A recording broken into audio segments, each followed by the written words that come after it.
Alrighty guys, we have a 2018 Honda Accord here.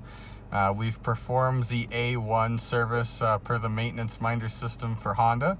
An A1 service is an oil change and tire rotation. So we went ahead and performed those services, and what we're going to do now is reset and recalibrate it, and so it's good until the next oil change. And you can do this if you do your own services, or if your Jiffy Lube forgets to reset it. This is how you can recalibrate it for you. So first things first, you'll want to make sure the car is on and in park. You can do this in accessory mode, but with the amount of electronics in this vehicle, I just never recommend doing anything without the engine running. So first things first, you go to the main display here.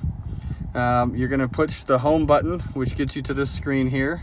You're going to go ahead and hit settings, and you're going to come up with a bunch of menu items. You're going to go ahead and hit vehicle, and this is where you would calibrate the TPMS system, which I'll make a video on at some point, and a bunch of other your driver assist functions and car functions. You go down to the bottom and you get to maintenance information. You press maintenance information, and it'll come up with what's due and what it is, which is always nice to know. So engine oil change and tire rotation.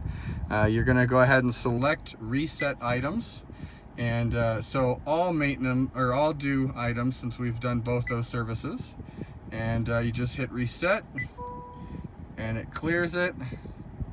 Doesn't ever take a couple minutes. It says it can, but you're good. It'll say maintenance information has been reset.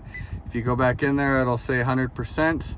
You are good to go, and that will clear the screen as well. Hopefully this helps you guys. Take care and have a great rest of your day.